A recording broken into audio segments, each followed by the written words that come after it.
Hi, it's Panda Movies here. Today, I'm going to explain the movie called Hardware. Warning, there are spoilers ahead. Enjoy the video. A wandering scavenger stumbles across a buried robot in an irradiated wasteland. He gathers the pieces and delivers them to junk dealer Alvy, who is conversing with former soldier Hard Mo Baxter and Mo's friend Shades. Mo buys the robot pieces from the nomad and sells all but the head to Alvy after Alvy walks away. Alvy is intrigued by the technology and begins to learn more about it. Mo and Shades pay a visit to Jill, Mo's reclusive girlfriend, and after a cold reception in which Jill checks them with a Geiger counter, Mo presents the robot head to Jill as a Christmas present. The head is eagerly accepted by Jill, a metal sculptor.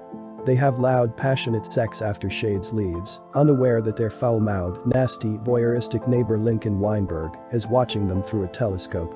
Later, Mo and Jill dispute about the morality of having children and a government sterilization program. Jill transforms the robot head into a sculpture, and Mo says he likes it but doesn't grasp what it means.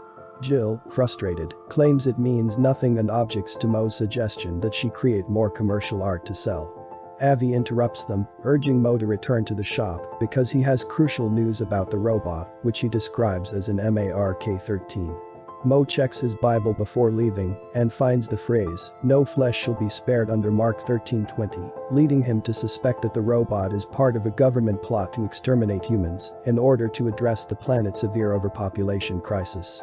Mo discovers Alvy dead from a cytotoxin, as well as evidence that the robot is a self-repairing experimental battle model. Alvy's notes also reveal a flaw, a vulnerability to humidity. Shades is in the middle of a drug trip and barely coherent, so Mo contacts him and asks him to check on Jill. The robot has reconstructed itself using bits of Jill's metal sculptures and recharged itself by draining the power network in her apartment. After the apartment's doors lock, it tries to kill Jill, but she locks it in a room. When Lincoln notices the robot closing the blinds while trying to spy on Jill, he makes vulgar sexual approaches toward her and offers to override the emergency lock that seals them in her apartment.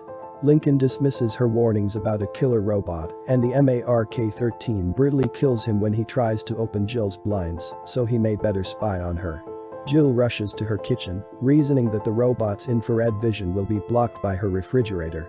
She injures the robot before Mo, Shades, and the apartment security crew come and fire on it, killing it.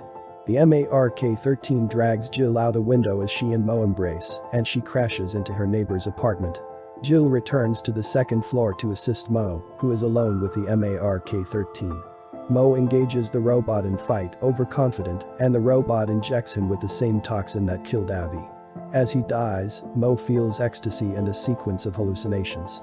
The Mark-13 rigs her apartment doors to rapidly open and close once Jill re-enters. The security team dies attempting to enter, and Shades is stranded outside. Jill has access to the Mark-13 CPU and attempts to interact with it unsuccessfully. However, she discovers the robot's weakness and lures it into the toilet. Shades, who has jumped through the doors in a flash, gives her enough time to switch on the shower. The Mark-13 is disabled after a short circuit. The next morning, a radio broadcast declares that the government has approved the Mark-13 and that it will be mass-produced.